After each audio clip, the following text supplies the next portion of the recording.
Hello hi friends, मयुरीज किचनमध्ये आज आपण पाहणार आहोत व्हेज पॅटीसची रेसिपी. अगदी सोपी आणि साधी रेसिपी आहे. चला रेसिपीला सुरुवात करूया. इव्हिनिंग स्नॅक्ससाठी हा खूप छान ऑप्शन आहे. स्टफिंगसाठी मी खूप साऱ्या भाज्यांचा इथे यूज केला आहे. त्यामध्ये गाजर आहे, शिमला मिरची, मटार, बारीक चिरून घेतलेला पनीर, फोडणीसाठी कांदा, टोमॅटो, कोथिंबीर, कढीपत्ता, तसेच आपला मेन इन्ग्रेडियंट म्हणजे बॉईल केलेला बटाटा घेतला आहे. इथे खलबत्त्यामध्ये मी एक हिरवा ठेचा बनवणार आहे. त्यामध्ये आलं, लसूण, मिरची, कढीपत्ता, कोथिंबीर आणि पुदिना घेतला आहे आणि त्याचा बारीक ठेचून ठेचा बनवणार आहे. इथे एका पॅनमध्ये 3 मोठे चमचे तेल घेणार आहे. तेल गरम झालं की त्यामध्ये पाव चमचा जिरं, पाव चमचा मोहरी टाकून फोडणी करायची आहे. आता त्यामध्ये आपण बारीक ठेचून घेतलेला जो हिरवा ठेचा आहे तो घालून व्यवस्थित फ्राय करून घ्यायचा आहे. आता फोडणीमध्ये 2-4 कढीपत्त्याची पाने बारीक तुकडे करून घालायचे आहेत आणि तीही व्यवस्थित फ्राय करून घ्यायची आहेत. आता यामध्ये मी मीडियम आकाराचा कांदा बारीक चिरून ठेवला होता तो घालणार आहे आणि तोही व्यवस्थित ट्रान्सपरंट होईस्तोवर तेलामध्ये फ्राय करून घेणार आहे.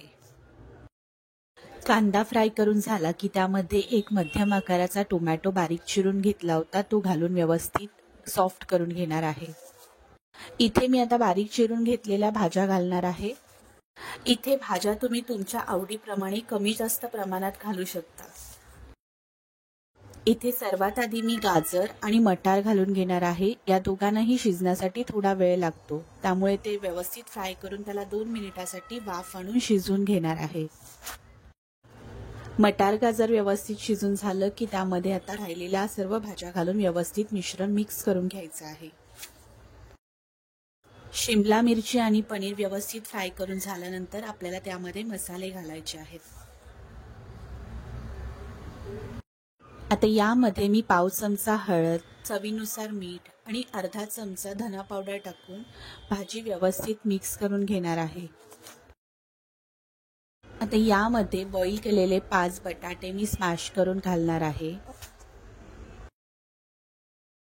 बटाटा घालून झाल्यावर आपल्याला भाजी व्यवस्थित मिश्रणामध्ये एकजीव करून घ्यायची आहे आणि त्याचबरोबर मीठ देखील चेक करायचे आहे की या स्टेजला मीठ भाजीला बरोबर लागले आहे की नाही ते. आता अजून भाजीला टेस्ट येण्यासाठी इथे मी कोथिंबीर चिरून घालणार आहे.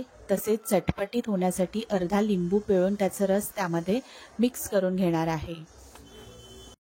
लिंबू पिळून घातल्यामुळे भाजीला खूप छान टेस्ट येते.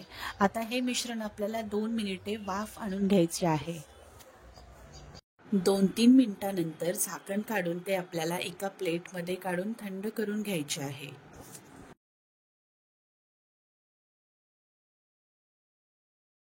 आता इथे आपण ब्रेड डीप करण्यासाठी बेसनचं एक बॅटर बनवणार आहोत. त्यासाठी इथे मी 2 कप बेसन चाळून घेतलं आहे. त्यामध्ये पाव चमचा हळद, चवीनुसार मीठ आणि थोडी कोथिंबीर घालून घेणार आहे. वडापाव बनवताना ज्या पद्धतीत दाटसर आपण पीठ भिजवून घेतो त्याचप्रमाणे हेही पीठ तसंच भिजवून घ्यायचं आहे. आता इथे एका प्लेटमध्ये मी ब्रेडचे स्लाइस मांडून घेणार आहे. त्यावर आपण तयार केलेलं बटाट्याचं आणि भाज्यांचं मिश्रण घालून व्यवस्थित काठोकाठ सगळे लावून घ्यायचं आहे. त्यावर पुन्हा दुसरा ब्रेडचा स्लाइस ठेवून ते पूर्ण बंद करून घ्यायचं आहे आणि आपल्याला त्रिकोणी आकारात ते कट करून घ्यायचं आहे. व्हिडिओ दाखवल्याप्रमाणे इथे सर्व ब्रेडचे स्लाइस मी कट करून घेणार आहे. आता इथे आपण तयार केलेल्या बेसनच्या बॅटरमध्ये ब्रेडचे स्लाइस डीप करून आपल्याला गोल्डन रंगापर्यंत डीप फ्राय करून घ्यायचे आहेत.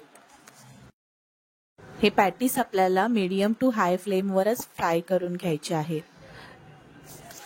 लो फ्लेमवर जर ते फ्राय केले तर जास्त तेल अब्सॉर्ब करू शकतात. व्हिडिओमध्ये दाखवल्याप्रमाणे पॅटीस आपल्याला दोन्ही बाजूनी व्यवस्थित फ्राय करून घ्यायचे आहेत. इथे तयार आहेत आपले व्हेज पॅटीस. तुम्हालाही माझी व्हेज पॅटीसची रेसिपी कशी वाटली हे नक्की कळवा आणि चॅनलवर नवीन असाल तर मयुरीज किचनला सबस्क्राईब करायला विसरू नका. व्हिडिओ संपूर्ण पाहिल्याबद्दल धन्यवाद. थँक्यू.